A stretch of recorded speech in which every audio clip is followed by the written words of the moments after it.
Hand it over to Corey to talk about the pet battle system.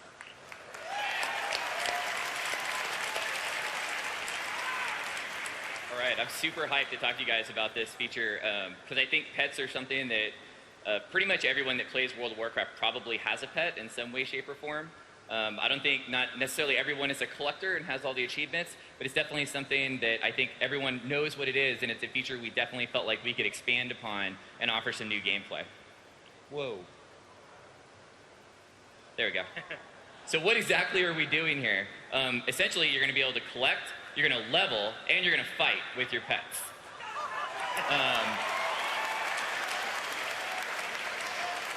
So we're going to go through all of these in a little bit more detail. But first, some key elements. First of all, it's accessible to everyone. We didn't want it to be a feature that was locked to the max level that only a few people would get access to. We wanted it something to be that everyone could do. So you'll be able to start this at a really low level and start collecting pets, leveling them up, and building your team. Another thing is it's going to work with almost every pet in the game right now, as well as a ton of new pets that we're going to be adding for the system for you to collect. So for all you people already out there that already have, say you've got 100 pets, you know, most likely almost all of those pets are going to work with the system right when you get it. Now granted, you're going to have to level them on your own, but they'll still be able to work with the system. It's also going to be a lot of customization, things like being able to name your pets, things like being able to have different ones, giving them individual abilities. We'll get into that more in a little bit. So as far as collection goes, how does that work? Like I said, it's going to work with your existing pets. So a lot of people are going to start the system and already have a pet to start with and get it going.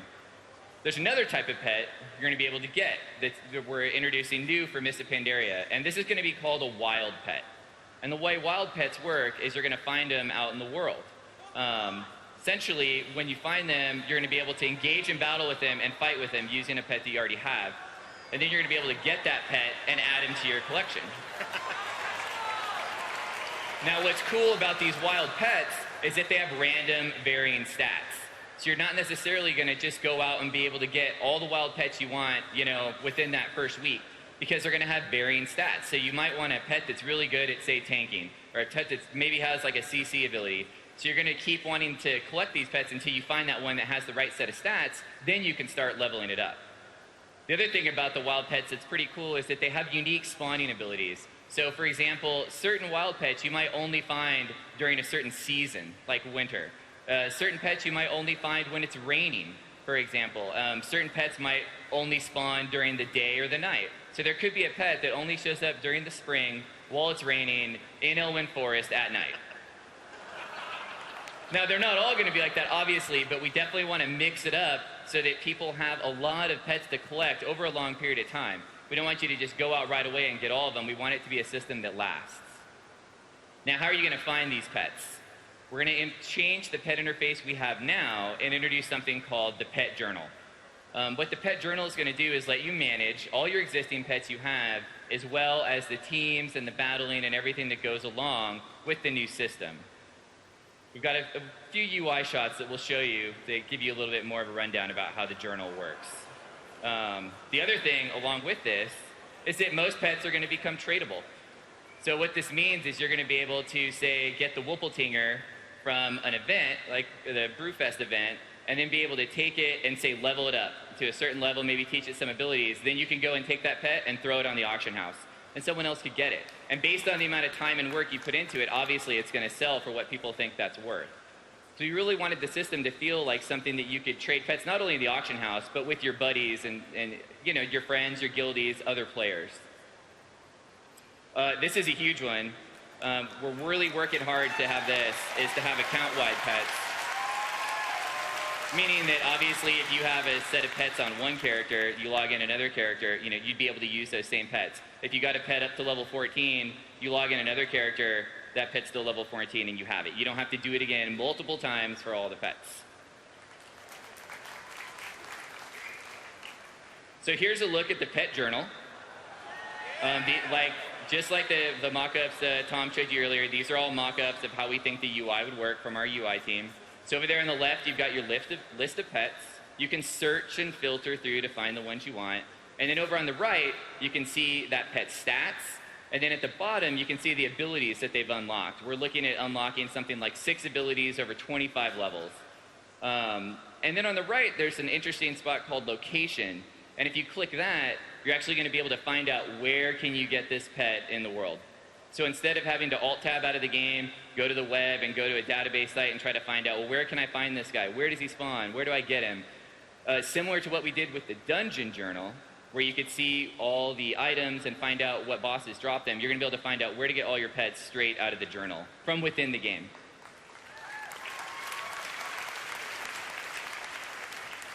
So now you've collected some pets, you've got a good amount of them, you're managing them, now you've got to level them. How do you do this? Well, you fight with other pets. And when you win battles, you earn experience, and experience levels your pet. As you level, you're going to learn new abilities that you can then use in battle. Now you're also going to have slots to place these abilities in. Every pet can use 3 abilities in battle at one time. So a pet's going to learn 6, and you get to choose any 3 of those and place them on your pet to use in the battle. And I've got it mock up so you guys can see how this looks too. Every time you level, you're going to earn stats as well. So the higher level your pet, obviously it's going to be stronger as it's growing. Now you're going to be able to level multiple pets because you're going to want to build a team. You don't want to just take one pet and get them all the way up. You might want to take a couple pets and level them all up together so that you can have a team of pets that are at similar level. So here's a look at the team interface. So this is also within the journal, it's just a different tab. And so here we've got a team. This guy has 2 pets on his team, and you can see those 3 slots for abilities where he's dragged an ability in. And those are the abilities that when this pet goes into battle, that's what shows up on the bar, and you can press that ability to use it. So over on the left, these are the pets and their level, and then on the right, you just drag them over, and that's how you would build a team. Now, how does the fighting work, right? So now you've got a pet, you've leveled them up, you want to actually fight against someone and use all this stuff that you've been earning. So you're going to be able to fight both in PvE in the world against the wild pets. But you're also going to be able to fight friends and possibly enemies using the PvP battle as well. One thing that's different, it's going to be turn-based. So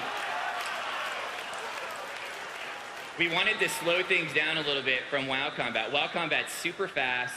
You know, people can sometimes die in like 15, 20 seconds right away. So we wanted to introduce something that felt a little different, could slow it down, and it's something that's a little bit more of a thinking game. So mechanics-wise, you know, it's not going to be something that's going to move so quickly, you're not necessarily going to miss it or know what happened. So we wanted to give something that felt a little bit different. So it could be, you know, just people that might want to focus on that could have a different piece of content to focus on. Kind of like we were saying earlier, that we want content for everyone. We want to have a feature that a lot of different people could play, not just something that's for a small segment of the population. So you're going to fight with a team of 3, and we're going to allow you to queue. Just like we have dungeon queuing, you know, you'd be able to queue up and go against another group, and we'd look at the level of their pets so we could make sure that we put you against other pets that were within the same range. So hopefully you'd have a fight that feels there's something about the level that you could handle. So here's a look at what it would look like. This is just a mock-up. So one thing that's important is we want to keep the WoW characters in the scenes for the fights because they're important. They're the ones that are collecting the pets. They're the masters of the whole system. So we want to have the WoW characters actually be a part of it. When your pet does an ability, you know, your guy might do an emote. He might do something that makes sense going along with that ability that you used. You can see the bar at the bottom has the abilities you'd be casting, and then you can see your other pets kind of underneath the portraits there. This is just a mock-up, like we said, but it's, you know, something we could envision it looking like. So customization, like I said earlier, naming your pets is a big thing. So you could have a pet that you've had for a really long time, and you finally be able to give them a name and then see that name in battle.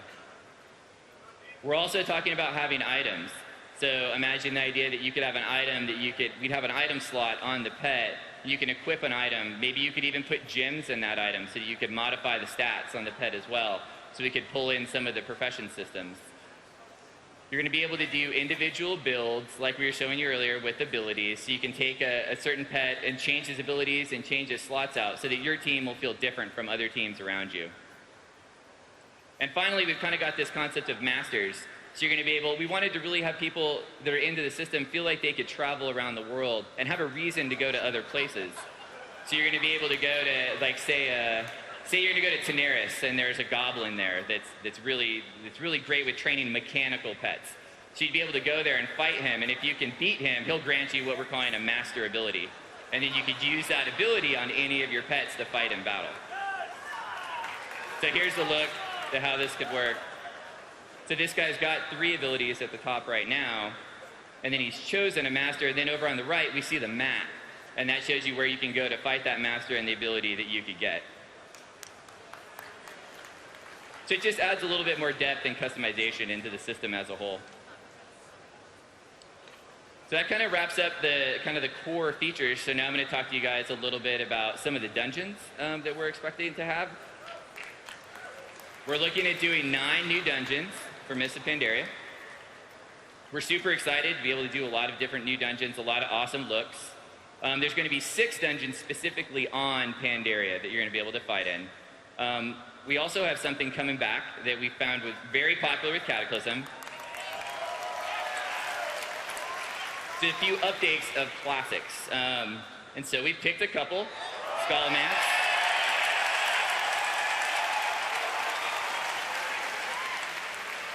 And what's cool about this is we've gone into Skullmance and it's got a new layout. It's gonna have bosses that are reworked with all new abilities. It's gonna be a little bit easier to navigate, not so complicated, but still it's gonna feel really cool, really fresh.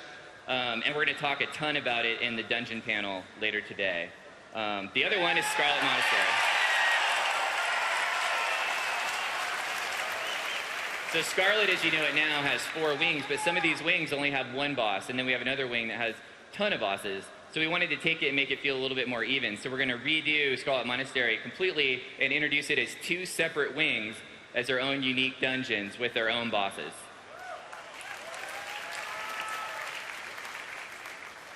We got a few screenshots of a couple of the new dungeons.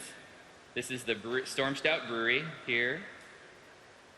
You're going to be helping Chin Stormstout recapture this brewery for his family heritage.